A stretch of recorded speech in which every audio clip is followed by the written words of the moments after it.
Hello everyone, welcome again to Classic Concept Classes that is a part of Ramanujam School of Studies.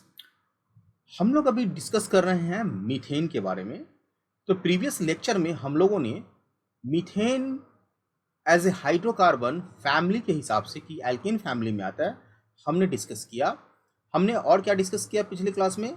हमने discuss किया structure of methane, और structure of methane के behalf पे हमने देखा कि जो मीथेन है वो non polar highly symmetrical molecule है, और ये स्ट्रक्चर के कारण जो इसकी फिजिकल प्रॉपर्टीज़ है वो फिजिकल प्रॉपर्टीज़ के कारण जो इसका बॉइलिंग पॉइंट है, मेल्टिंग पॉइंट है, काफ़ी कम होता है।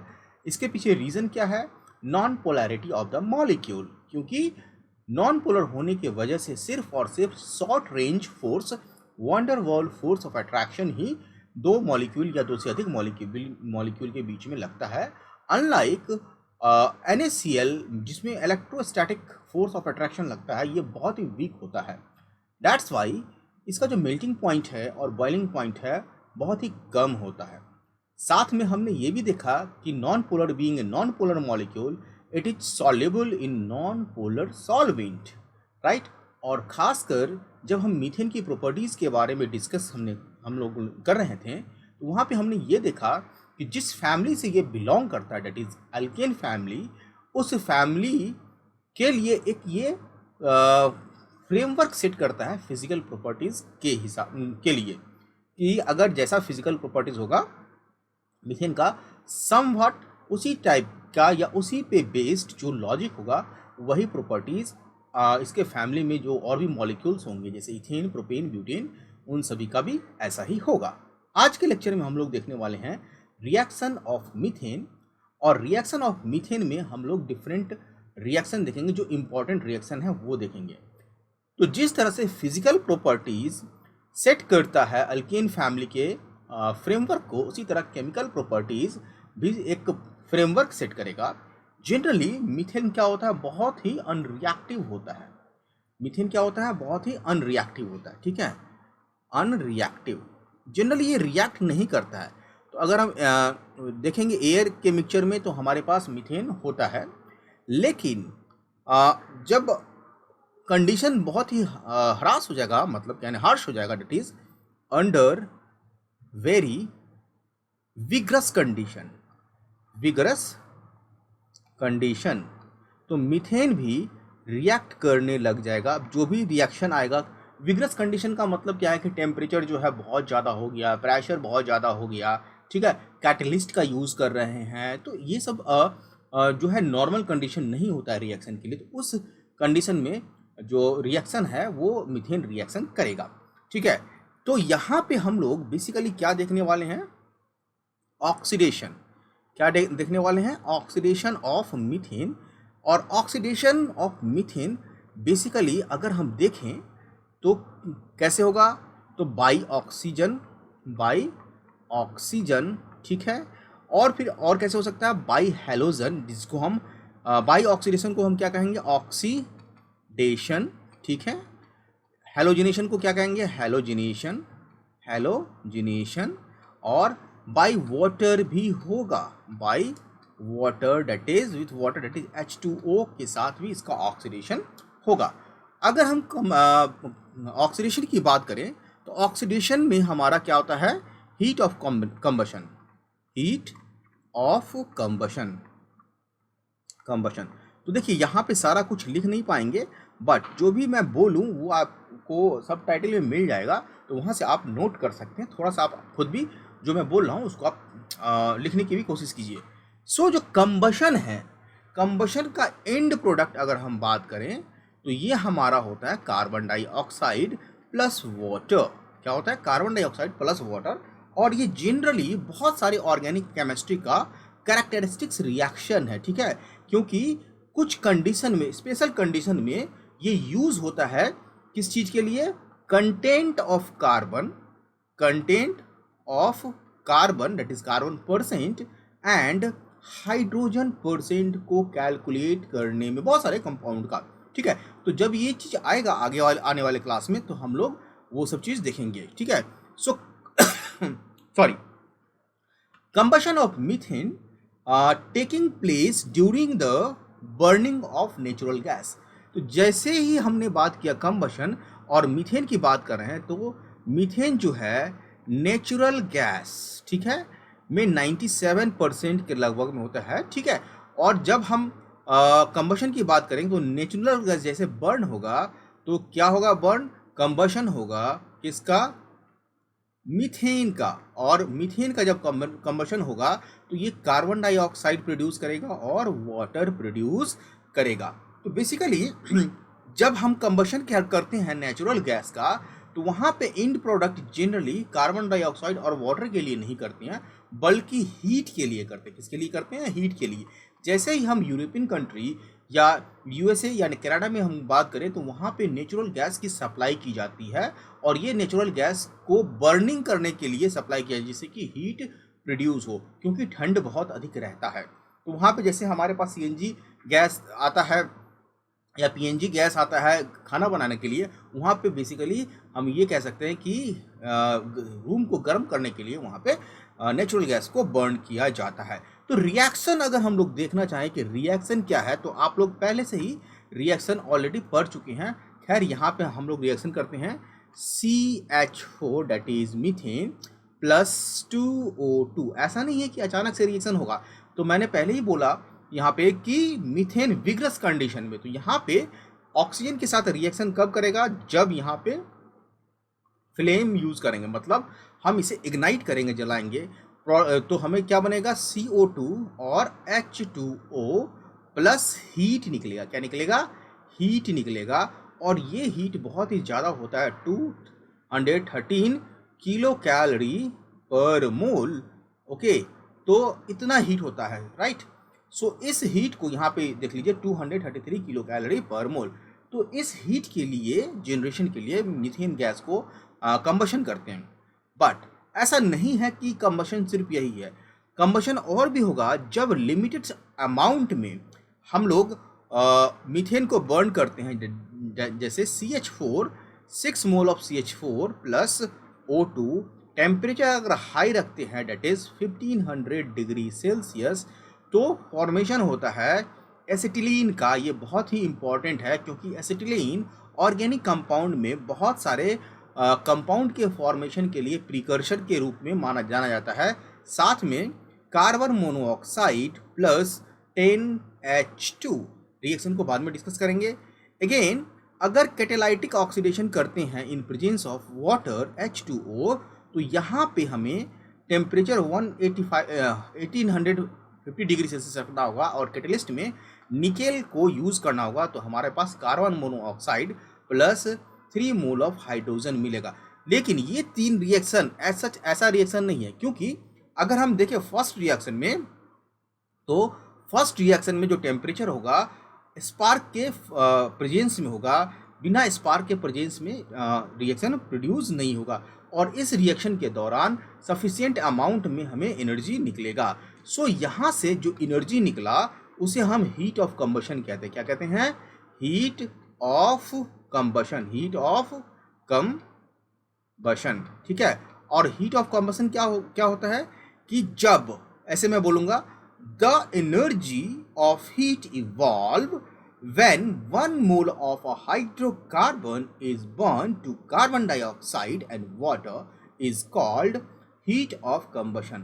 जब 1 मोल ऑर्गेनिक कंपाउंड को या मीथेन को ऑक्सीजन की सफिशिएंट अमाउंट में इसको हम इन पर इग्नाइट करेंगे, जलाएंगे, तो कार्बन डाइऑक्साइड मिलेगा और वाटर मिलेगा, और इस दौरान, इस रासायनिक प्रक्रिया के दौरान जो हीट निकलेगा that is 1 mole of burning of methane, उसे हम क्या कहेंगे, हीट ऑफ कंबशन कहेंगे। और मीथेन के लिए ये, जैसा कि हमने पहले डिस्कस किया, 213 किलो कैलोरी पर मोल होता है, राइट। नाउ ऐसा नहीं है कि यहाँ पे सिर्फ और सिर्फ, ये तो कंप्लीट ऑक्सीडेशन हो गया। ये जो रिएक्शन है that is partial oxidation, partial oxidation. देखिए पार्शियल ऑक्सीडेशन में हमारे पास क्या मिलेगा कि मीथेन को ऑक्सीजन की सप्लाई में हम क्या करेंगे, मीथेन एक्सेस में रखेंगे और ऑक्सीजन का सप्लाई कम रखेंगे, जिससे कि ये कंप्लीट बर्निंग ऑक्सीजन का, मीथेन का ना हो, कुछ बर्निंग हो। तो उस केस में एसिटिलीन बनेगा, ठीक है। 2 है यहाँ पे। सो यहाँ पे हम लोग लिखेंगे कि वेट ए मिनट, कि पार्शियल ऑक्सीडेशन में यहाँ पे हमारा एसिटिलीन बना, ठीक है। और साथ में अगर पार्शियल ऑक्सीडेशन करें इन प्रेजेंस ऑफ वाटर, तो जैसा कि देखें कार्बन मोनोऑक्साइड और हाइड्रोजन मार, तो हाइड्रोजन हमारा किस में यूज होता है, हाइड्रोजन यूज होता है अमोनिया के फॉर्मेशन में, ध्यान रखना है, अमोनिया के फॉर्मेशन में, इंडस्ट्रियल प्रोडक्शन में। और कार्बन मोनोऑक्साइड और हाइड्रोजन का यूज होता है बहुत सारे मिथेनॉल, बहुत सारे अल्कोहल को बनाने में, ठीक है, राइट। तो ये हमारा क्या हो गया, ऑक्सीडेशन ऑफ मीथेन हो गया। अब oxidation of halogen, oxidation of methane by halogenation, तो इस चैप्टर का मेन जो पार्ट है हैलोजनेशन है, और इसी चीज़ को हम लोग बहुत ही डीपली डिस्कस करने वाले हैं, ठीक है। So the first reaction is chlorination, ध्यान से देखना है, क्लोरीनेशन।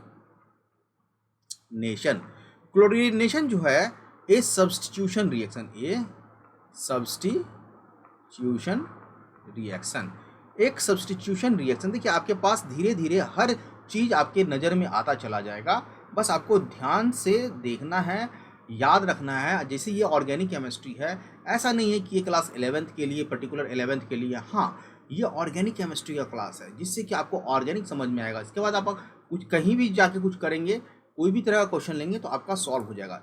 सो सब्स्टिट्यूशन रिएक्शन में क्या होता है कि under the presence of ultraviolet UV light, UV light क्या है, एटमॉस्फेयर में पाया जाता है, और यूवी लाइट जो है हमारे लिए बहुत ही खतरनाक होता है, इसको शील्ड करता है ओजोन, इसको बाद में बात करेंगे।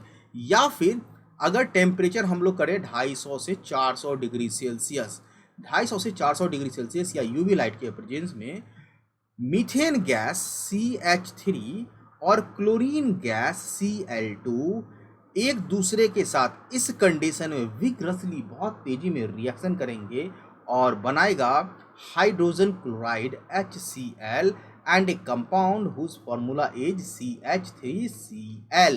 क्या बनेगा, CH3Cl। इसको हम क्लोरोमीथेन कहते हैं, और यहाँ पे जो CH3 है इसको हम मिथाइल कहते हैं। क्या कहते हैं, मिथाइल। और इस रिएक्शन को चूंकि क्लोरीन मीथेन, यहाँ CH4 होगा, क्लोरीन का रिएक्शन मीथेन के साथ हो रहा है, तो इसे हम कहेंगे क्लोरीनेशन। और यहाँ पे टेम्परेचर आप याद रख सकते हैं 250 से 400 डिग्री सेल्सियस, या फिर और हम लोग कर सकते हैं यूवी लाइट के प्रेजेंस में एनर्जी चाहिए इस रिएक्शन के दौरान। सो ये एक स्पेशल टाइप का सब्स्टिट्यूशन रिएक्शन है। ध्यान से अगर देखा जाए तो जो कार्बन के साथ 4 हाइड्रोजन है, इसमें से एक हाइड्रोजन को एक क्लोरीन क्या कर रहा है, रिप्लेस कर रहा है, ठीक है। ये क्लोरीन क्या हो रहा है, रिप्लेस कर रहा है, मतलब सब्स्टिट्यूट कर रहा है, और दूसरा क्लोरीन हाइड्रोजन के साथ जाके अटैच हो रहा है, ठीक है। तो एक क्लोरीन एटम दूसरे हाइड्रोजन को, दूसरे हाइड्रोजन के मॉलिक्यूल्स में से जो हाइड्रोजन का मॉलिक्यूल है उसको रिप्लेस कर रहा है, दैट इज सब्स्टिट्यूशन रिएक्शन। अब यहाँ पे ऐसा नहीं है कि रिएक्शन यहीं पे रुक जाएगा। अगर यहाँ पे सफिशिएंट अमाउंट में क्लोरीन है, तो जो ये कंपाउंड बना H और Cl, अगेन क्लोरीन जो है रिएक्शन करेगा इन प्रेजेंस ऑफ लाइट या टेम्परेचर, राइट।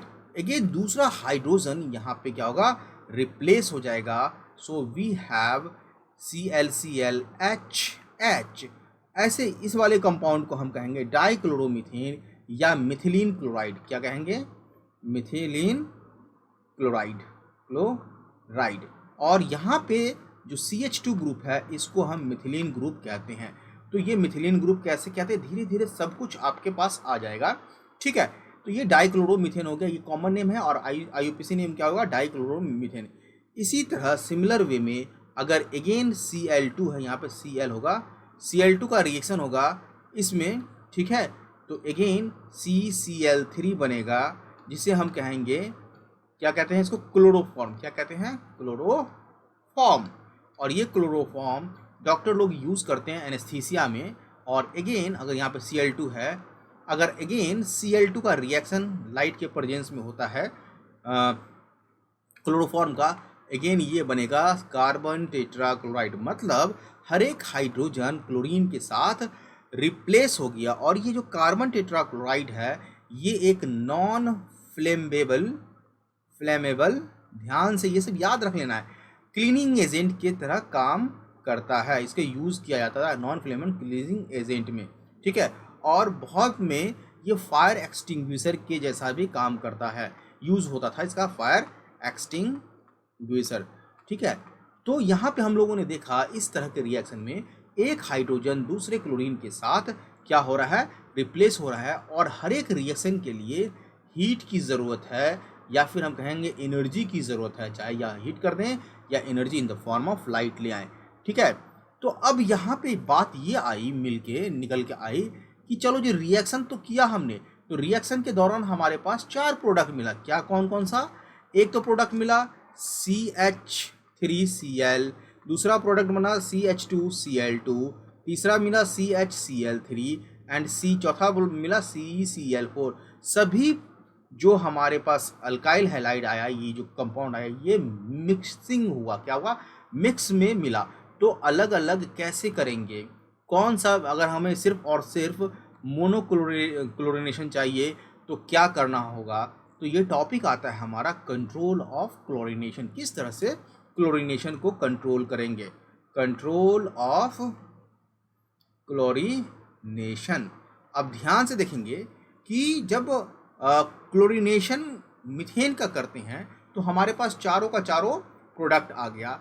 अब डिपेंड करता है कि किस स्टेज पे रिएक्शन को रोका जाए। जैसे हमने कहा कि CH3Cl बनता है कैसे, CH4 से, CH4 प्लस Cl2 से, अगेन Cl2, ये सेकेंड स्टेज में क्या हो जाएगा, CH2Cl2 हो जाएगा, जैसा कि हम लोगों ने किया। फिर Cl2 CHCl3 और again Cl2 that is CCl4। तो ये फर्स्ट स्टेज में हमें मिथाइल क्लोराइड मिलेगा।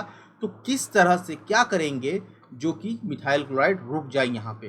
तो बेसिकली हम लोग क्या कहेंगे कि ऐसा करना है कि एक मोल ले लेते हैं CH4 और एक मोल ले लेते हैं Cl2, तो ये हमारा CH3Cl बन जाएगा। तो बेसिकली अगर फर्स्ट पॉइंट में बोले तो ये बन जाएगा हमारा, लेकिन ऐसा कहना 100% सही नहीं है। क्या होगा कि जैसे सपोज कि CH4 लिया, ठीक है, और Cl2 लिया। अब यहाँ पे हमारे पास एक एक मॉल, ऐसा तो नहीं है कि एक एक मॉलिक्यूल रिएक्ट कर रहा है, तो हमारे पास प्रोडक्ट में दो चीज़ आ जाएगा, एक तो CH4 आ जाएगा और एक आ जाएगा CH3Cl।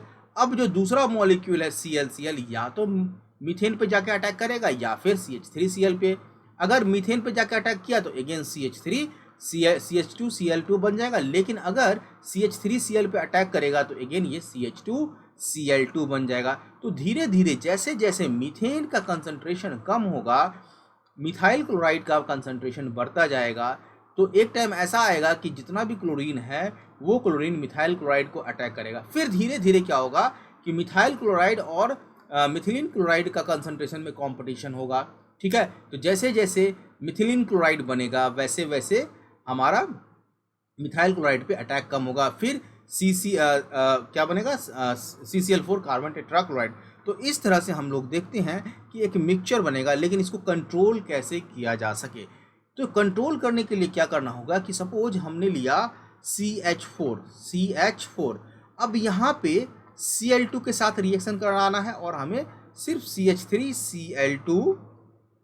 CH3Cl चाहिए, मोनोक्लोरिनेशन का प्रोडक्ट चाहिए। तो देखिए अगर CH2Cl2 बनता है सपोज, तो ये कब बनेगा, जब इस पे क्लोरीन अटैक करेगा, जब इसका कंसंट्रेशन CH4 के कंसंट्रेशन से compete करेगा। लेकिन अगर हम लोग CH4 रखना, ना कि क्लोरीन, CH4, तो CH4 अगर एक्सेस अमाउंट में रहेगा तो क्लोरीन मॉलिक्यूल को सिर्फ और सिर्फ मीथेन दिखेगा, ठीक है, सिर्फ और सिर्फ क्या दिखेगा, मीथेन। हालांकि CH3Cl भी दिखेगा, लेकिन इसका कंपटीशन CH4 के कंपेयर में बहुत ही कम होगा। तो एक्सेस अमाउंट में CH4 अगर रखेंगे तो हमारे पास कहीं ना कहीं जाके बहुत ज़्यादा अमाउंट में CH4 का कन्वर्जन CH3Cl में होगा, ठीक है। तो चूंकि ये एक्सेस अमाउंट में रखते हैं इसे, तो आपको ये ध्यान में रखना होगा कि जब भी कंट्रोल करते हैं तो वहाँ पे हम लोग क्लोरीन को, Cl2 को कम मात्रा में रखेंगे और CH4 को अधिक मात्रा में रखेंगे, जिससे कि कोलिजन जो है मीथेन और क्लोरीन के बीच में ही हो, राइट। नाउ तो ये कंट्रोल ऑफ क्लोरिनेशन हो गया। अब क्या क्लोरिनेशन ही होगा, रिएक्शन और भी हो सकता है। So we can write here reaction with other halogen, with other halogen. देखिए हम लोग बहुत सारा यहाँ पे हमारे पास कॉन्सेप्ट आएगा, तो वीडियो थोड़ा सा लंबा होगा क्योंकि कंटेंट बहुत अधिक है। अगर हम बात करें मीथेन का, ठीक है, CH4, तो ये ब्रोमीन के साथ सिमिलर फैशन में रिएक्शन करेगा, और लेकिन यहाँ पे टेम्परेचर को हाई रखना होगा, ठीक है, थोड़ा सा हाई टेम्परेचर रखेंगे, और ठीक है, या फिर under the influence of ultra violet light, ultra violet light के प्रेजेंस में रिएक्शन करेंगे। तो यहाँ पे हमें क्या मिलेगा, CH3Br, और सेम पैटर्न पे अगेन HBr आता है, H प्लस HBr बनेगा, प्लस HBr। सेम पैटर्न पे अगर ब्रोमीन अगेन आता है तो हमारे पास CH2Br2 बनेगा, अगेन हमारा अगेन प्लस HBr, फिर CHBr3, and lastly CBr3 CCl4 के। और हर एक रिएक्शन में हीट या लाइट रिक्वायर्ड है, हीट या फिर लाइट रिक्वायर्ड है। तो यहाँ पे हम लोग ये कहते हैं कि जो ब्रोमिनेशन है वो less readily than bromination is less readily than chlorination. Bromination कहीं ना कहीं क्लोरीनेशन से धीरे होता है, या फिर हम ये कहें कि रेट ऑफ ब्रोमिनेशन क्या है, रेट ऑफ क्लोरीनेशन से कम होता है। क्यों होता है, रीजन सब समझेंगे। या फिर इसको इस तरह से कह सकते हैं कि अगर हमें क्लोरीनेशन के रेट के हिसाब से ब्रोमिनेशन करना होगा तो हमें कंडीशन को, अगर टेम्परेचर है या अल्ट्रावायलेट रे है तो टेम्परेचर को हमें बढ़ाना होगा, ठीक है। तो ये हमारा रिएक्शन हो गया ब्रोमीन के साथ।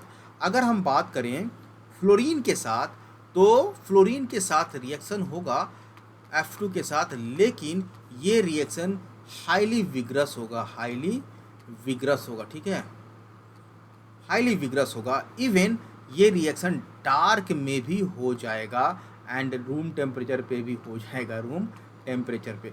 ऐसा क्यों होता है, क्योंकि एनर्जी बहुत ही ज़्यादा निकलता है। जब हम न्यूमेरिकल करेंगे तो आपको वहाँ पे समझ में आएगा, ठीक है। तो इस रिएक्शन को कंट्रोल करना थोड़ा मुश्किल हो जाता है, ठीक है। एंड फाइनली, अच्छा, इस रिएक्शन को अगर करवाना है तो हमें क्या करना होगा, कंसंट्रेशन CH4 का कम करना होगा। इसके लिए हम लोग इनर्ट गैस को यूज़ करते हैं, इनर्ट गैस को यूज़ करते हैं, मीथेन में मिला देते हैं, और प्रेशर लो रखते हैं, लो प्रेशर रखते हैं, ठीक है, प्रेशर लो रखते हैं, जिससे कि कोलिजन बहुत कम हो और रिएक्शन जो है मतलब कंट्रोल वे में हो, ठीक है। यहाँ तक तो आपको समझ में आ गया। So we can say here कि फ्लोरीन के साथ तो रिएक्शन हो गया। अब आयोडीन के साथ की बात करें तो मीथेन जो है आयोडीन के साथ रिएक्शन नहीं करता है। अब कैसे करता है इस चीज़ को हम बाद में देखेंगे। तो जनरली हम मीथेन का रिएक्शन आयोडीन के साथ नहीं होता है, ठीक है। क्यों नहीं होता है, थर्मोडायनामिकली जब हम इसका एनर्जी निकालेंगे तो एनर्जी के हिसाब से ये फिजिबल नहीं है।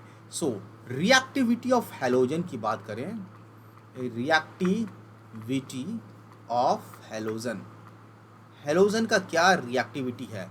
So fluorine is highly reactive as compared to chlorine, and chlorine is more reactive as compared to bromine, and bromine is more reactive as compared to iodine। या फिर यहाँ पे कहें कि आयोडीन के साथ जो रिएक्शन है वो इतना स्लो है कि उसे हम कंपेयर नहीं कर सकते, ठीक है। अब इसके पीछे रीज़न क्या है, रिलेटिव रिएक्टिविटी का, कि फ्लोरीन ज़्यादा रिएक्टिव क्यों है एज़ कंपेयर टू क्लोरीन, या फिर क्लोरीन ज़्यादा रिएक्टिव क्यों है एज़ कंपेयर टू ब्रोमीन। या फिर ये कह सकते हैं कि अगर हमें क्लोरीन और ब्रोमीन का रिएक्शन सेम रेट पे करना हो तो ब्रोमीन में हम लोग जो कंडीशन है वो अधिक रखते हैं, टेम्परेचर प्रेशर के हिसाब से हार्श कंडीशन रखते हैं, विग्रस कंडीशन रखते हैं, जिससे कि रेट बराबर हो जाए। ऐसा क्यों, तो इन सभी बातों को हम लोग देखेंगे रिलेटिव रिएक्टिविटी में, रिलेटिव रिएक्टिविटी। सो धीरे धीरे हम लोग चल रहे हैं। नेक्स्ट टॉपिक हमारा होगा रिलेटिव रिएक्टिविटी, इसके पीछे रीज़न क्या है, कौन कौन से कॉन्सेप्ट आते हैं, इन सभी चीज़ को हम लोग देखेंगे। तो आज के लिए इतना ही रखते हैं। वीडियो अगर आपको अच्छा लगा हो तो प्लीज़ शेयर ज़रूर कीजिए, कंटेंट को पूरा देखें और शेयर कीजिए जितना अधिक से अधिक हो। वीडियो को चैनल को सब्सक्राइब कर लीजिए, बहुत ही आपको हेल्पफुल मिलेगा यहाँ से। आज के लिए इतना ही। Have a nice day. जय हिंद।